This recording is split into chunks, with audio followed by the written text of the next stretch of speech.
Welcome to Financial Aid 101, presented by the Georgia Student Finance Commission.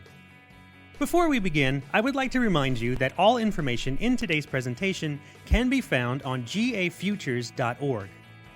For questions about today's presentation, feel free to contact the outreach representative for your county, or use the help feature located at the top of the GAfutures homepage. Now let's get started. Today, we will discuss basic financial aid information, federal and state programs, filling out the FAFSA, and of course, I will provide you with additional resources at the end of the presentation. So, what is financial aid? Financial aid is money to pay for post-secondary education. Examples of financial aid are as follows: grants, scholarships, loans, and work-study programs. For most of the fund sources listed, you must be enrolled in school at least a half-time status. Half-time status is defined as 6 or more credits. The sources of financial aid may vary. In order to maximize the amount of funding you can receive for college, it is very important to apply for multiple fund sources. The sources have been broken down into categories, such as federal and state government, colleges and universities, private foundations, professional and service organizations, and last but not least, employers and private companies. Here's a tip. Parents and students, please check to see if your employers are offering any tuition reimbursement benefits that can be used for your education.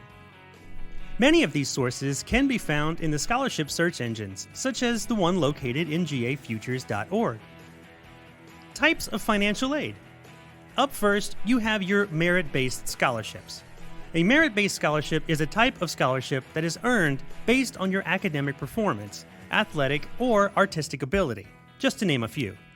Next, you have your need-based grants. When you complete the free application for federal student aid, you will receive a number called the EFC, which stands for Expected Family Contribution. The EFC will determine if you are eligible for any need-based aid. Non-need-based grants do not require a financial need. A great example of a non-need-based grant is the HOPE grant. For additional information regarding Georgia's HOPE program, please visit GAfutures.org and click on the HOPE and State Aid tab. You also have student or parent loans, employment opportunities on campus, or federal work-study programs, military aid and grants, and lastly, college savings plans such as the 529 Path to College plan. So who can get federal student aid? You must be a U.S. citizen or permanent resident, a high school graduate or GED recipient. You must be enrolled in a degree or certificate program. You must have a valid Social Security number. And once you are enrolled in school, you must maintain satisfactory academic progress, also known as SAP. So far, you have learned about the sources, types, and some of the requirements of financial aid. Now, let's discuss how financial need is calculated. It is determined by the cost of attendance, or COA, minus the expected family contribution, or EFC. COA is your tuition, fees, room and board, and transportation. All of this is established by the school. EFC comes from what you report on the FAFSA, or Free Application for Federal Student Aid. So, your COA minus EFC equals your financial need. Here are some factors that will influence your EFC. Whether you are classified as an independent or dependent student. If a student is classified as a dependent, both the parent and student information will go on to the FAFSA. If a student is classified as an independent student, then only the student information will go on the FAFSA. Once the status of the student has been determined, the following factors are reviewed: income, savings, assets, number in college, and family size. Factors that do not influence the EFC include such things like family home, family farm. So, how do you apply for aid? The first step is to complete the free application for federal student aid, or FAFSA. Remember that the federal application is free.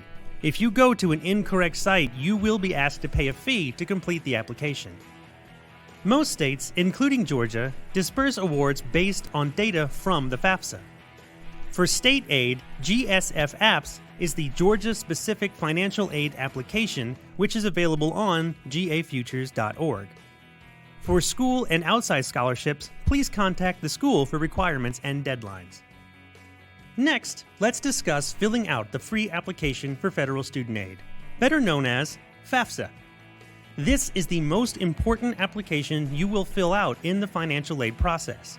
The FAFSA determines how much need-based aid you may be eligible for. When completing the FAFSA, you want to make sure you are completing the form for the correct FAFSA year.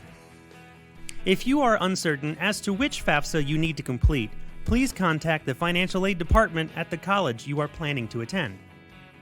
Keeping up with deadlines is important when going through the financial aid process. Each college and university has a different deadline for their financial aid process. Make sure you keep up with these important dates. Here's what you need to complete the FAFSA: the Social Security number for both the parent and the student, the family's most recent federal income tax returns and supporting documents, in some cases, bank statements, investment records, and untaxed income, and you will need your FSA ID. The FSA ID is a username and password needed to electronically sign your FAFSA. Both the parent and the student must apply for their own FSA ID. You cannot use a shared email address to establish your FSA ID. In some cases, the FSA ID can be used immediately upon creation. In some cases, there will be a delay. Therefore, it is important to create your ID prior to completing the FAFSA. Please do not share your password and keep it safe. Section 2 of the FAFSA talks about dependency status.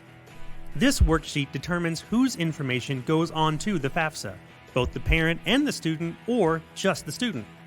This section has nothing to do with who claims the student on their taxes. In most cases, the parent section will be next. Section 3 is where the parent will enter tax information.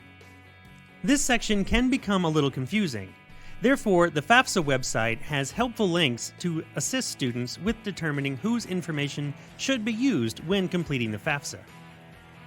The FAFSA is a very general form and doesn't always reflect your current situation.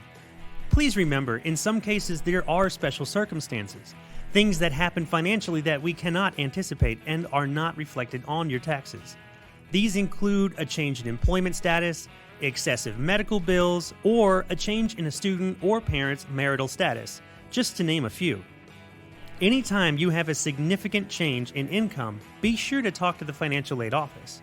They have the power to make professional judgment calls, which affects the amount of aid you can receive. You can list up to 10 schools to receive your FAFSA. Once you submit your FAFSA, a confirmation page will be sent to the email address listed on your form. The confirmation page lists an estimate of the federal funding that you could be eligible for, along with the option for parents to transfer information to a sibling's application. Now that the FAFSA has been completed, what's next? Once the schools you have indicated on your FAFSA receive your information, you will receive a document by email or mail called the award letter. The award letter breaks down in estimate how much funding you are eligible for based on the FAFSA calculation and possible institution scholarships and grants. The award letter in most cases provides a breakdown of cost of attendance as well. Here are some resources to help you in the financial aid process. GAfutures.org has sections dedicated to state and federal financial aid. To learn more about federal aid and the application process, studentaid.gov and its affiliated sites have a wealth of information about federal financial aid. This concludes our presentation. For questions about today's presentation, or to contact your outreach representative, use the email addresses provided or call 1-800-505-GSFC. We can also be found on social media, Facebook, YouTube, and Twitter. Thank you for watching, and have a great day!